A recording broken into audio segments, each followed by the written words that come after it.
Hello, families around the world. Welcome to our fun and educational video where we'll be answering some pretty interesting questions.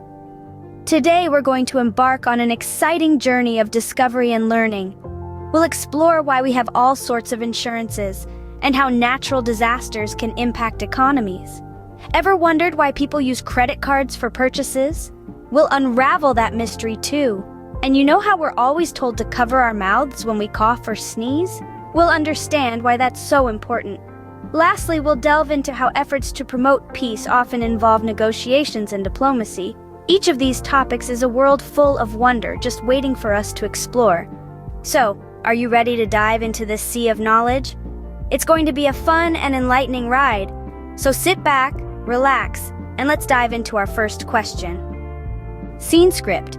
Have you ever wondered why we have all kinds of insurances? Well, insurance is like a safety net. Imagine you're a trapeze artist soaring high above the ground. The safety net below catches you if you slip or miss a swing. That's what insurance does. It's a safety net that catches us when life throws us for a loop. Now let's take a step back and understand what insurance is in a simple way. Insurance is a promise. It's a promise from an insurance company to help you if something bad happens. You pay them a small amount regularly, and if that bad thing happens, they help you cover the costs. There are different types of insurance because, well, life has many surprises. Health insurance, for instance, is like having a superhero friend who steps in when you're sick. If you need to go to the hospital, health insurance helps pay for the doctor's fees, medicine, and even hospital stay. It's like having a sidekick who helps you fight the villains of illness and disease. Then, there's car insurance. Imagine you're driving home after a fantastic day at the park, and out of nowhere, a tree branch falls and dents your car. Oh no! Car insurance is there to help you repair or replace your car if it gets damaged. It's like having a magical mechanic who fixes your car when it's broken. And let's not forget about house insurance. Your home is your castle, your fortress. But what if a storm comes and damages your castle's roof? House insurance steps in to help you repair the damage. It's like having a team of builders ready to fix your fortress when it's under attack. So you see, insurance is like a team of superheroes, each ready to help you when different types of trouble strike.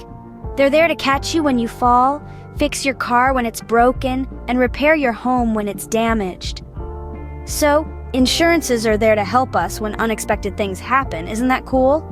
Now let's talk about something a little bit serious. Natural disasters and how they impact economies. You might be wondering, what are natural disasters?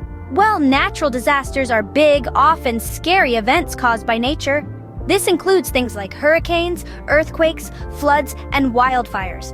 And economies? That's a big word, right? Economies are essentially how money moves around in a country or region. It's about how we make, sell, buy, and use all kinds of things, from toys to food to houses. Now, imagine you've built a magnificent castle on the beach out of sand. You've worked hard on it all day, and it's the best sand castle in the whole wide world. But then, along comes a big wave, whoosh, and washes it all away. That's kind of what a natural disaster can do to an economy. When a natural disaster like a hurricane or earthquake strikes, it can cause a lot of damage. Houses, schools, hospitals, factories, and roads can be destroyed. This means that people might not be able to go to work or school. Businesses may have to close, and things that we need, like food and clothes, might not be able to get from the places they're made to the shops where we buy them. This can lead to a loss of money for individuals, businesses, and even the government. For example, if a toy factory is damaged in a flood, it might have to stop making toys for a while. This means the factory makes less money, the workers earn less because they can't work, and the government collects less in taxes. Plus, there might be fewer toys in the shops, and they might become more expensive. But it's not just about the immediate damage. Recovery from a natural disaster can take a long time and cost a lot of money. Homes, schools, and businesses need to be rebuilt. Roads and bridges need to be repaired. All of this can put a lot of pressure on an economy, and it can take years, even decades, to fully recover. However, it's not all doom and gloom. After a natural disaster, there can be a period of growth as everything is rebuilt. This can create jobs and can even lead to improvements as old buildings and infrastructure are replaced with new, often better ones. And remember, many countries have plans in place to help them recover after a natural disaster, including things like insurance and aid from other countries. So when nature gets upset, it can also make our economy upset. But don't worry, people always find ways to recover and rebuild. Ever seen your mom or dad swipe a small plastic card when buying something? That's called a credit card. Now, you might be wondering what exactly a credit card is. Well, imagine you're in a toy store, and there's this amazing toy that you really want, but you left your piggy bank at home. A credit card is like a magical tool that lets your parents buy that toy for you right then, even if they don't have the exact amount of money in their pockets at that moment. Think of it as a special agreement with the bank. The bank says, "We'll pay for your toy now, and you can pay us back later." It's kind of like borrowing money, but instead of borrowing from a friend or your parents, you're borrowing from the bank.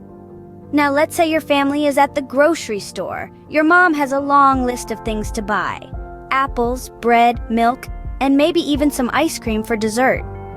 The total cost is much more than what she has in her purse, but no worries. She can use her credit card to pay for everything. The bank pays the grocery store, and your mom promises to pay the bank back. But here's an important note. Using a credit card isn't just about spending. It's also about trust. When your mom or dad uses their credit card, they're promising the bank that they'll pay the money back. It's like when you promise to clean your room. You have to follow through on your promise. The same thing goes for credit cards. If you borrow money, you have to pay it back. And not just the amount you borrowed, but a little extra too. That extra is called interest. Consider it as a thank you gift to the bank for lending the money. Remember the toy from the toy store?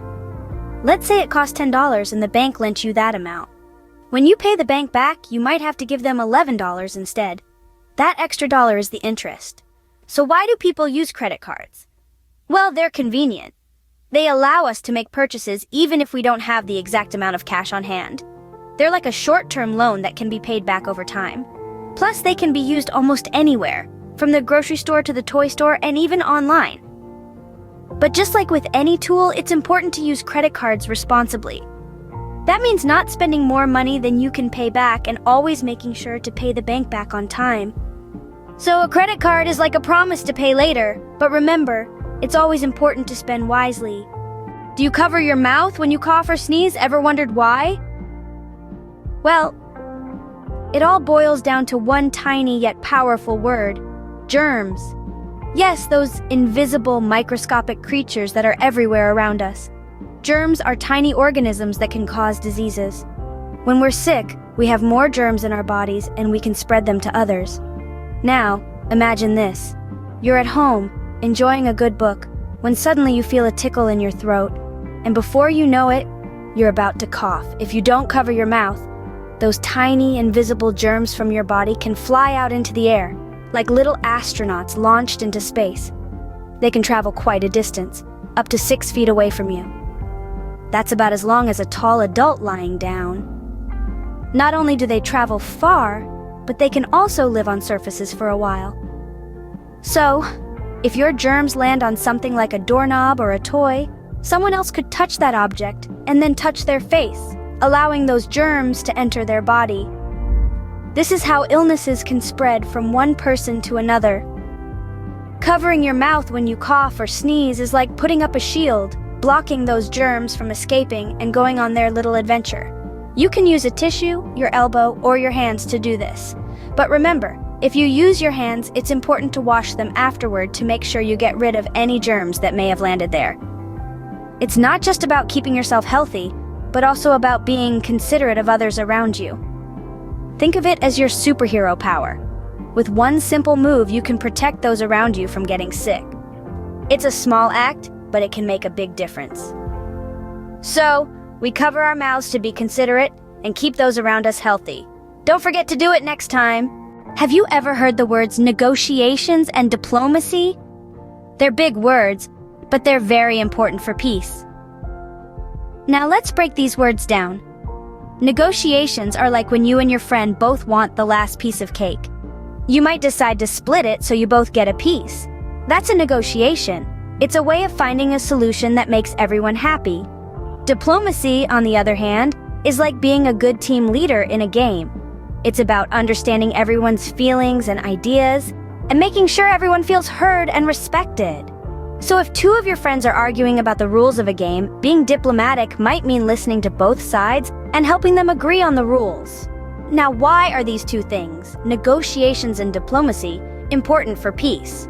Well, imagine a world where everyone was fighting over that last piece of cake. It would be pretty chaotic, right? And nobody would be happy. That's why it's important to negotiate, to find a solution that works for everyone. And think about that game again.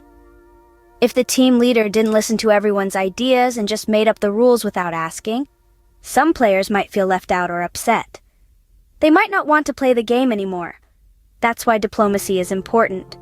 It makes sure everyone feels heard and respected, so they're happy to keep playing the game. But negotiations and diplomacy aren't just for games and cake. They're also important for bigger things, like countries and governments. When countries have disagreements, they can't just ignore each other or start fighting. They have to talk to each other, listen to each other's ideas, and find a solution that everyone agrees on. That's what diplomats do. They help countries talk to each other and solve their problems peacefully. And when countries are negotiating, they're trying to find that solution that makes everyone happy. Just like splitting the cake, they're looking for a way to solve their disagreement that's fair for everyone. That can take a lot of talking and listening, but it's worth it to avoid a fight. You see, when countries fight, it can hurt a lot of people. It can make it hard for people to live their lives, go to school, or even find food to eat. That's why it's so important to try to solve problems peacefully through negotiations and diplomacy. It's not always easy, but it's always worth trying. So the next time you and your friend are arguing over that last piece of cake, remember the importance of negotiations and diplomacy. Listen to each other's ideas, find a solution that makes you both happy, and enjoy your cake together. You'll be practicing the same skills that diplomats use to promote peace around the world. So, negotiations and diplomacy are ways to solve problems peacefully. Isn't that a great way to make the world a better place? Well, we've reached the end of our fun and learning journey today. We've asked some big questions and found some fascinating answers. We discovered why we have different types of insurance to help us when things go wrong. We learned how natural disasters can impact economies, making it harder for people to buy things they need. We also uncovered the reasons why people use credit cards for purchases. We then talked about the importance of covering our mouths when we cough or sneeze to keep others safe from germs. And finally, we delved into why efforts to promote peace often involve negotiations and diplomacy, helping us understand how we can solve problems without fighting. But this is just the beginning. There are so many more questions to ask and answers to discover. So keep being curious, keep asking why, and remember to find joy in learning. Remember, the world is full of interesting things to learn. Good night, families, and keep exploring.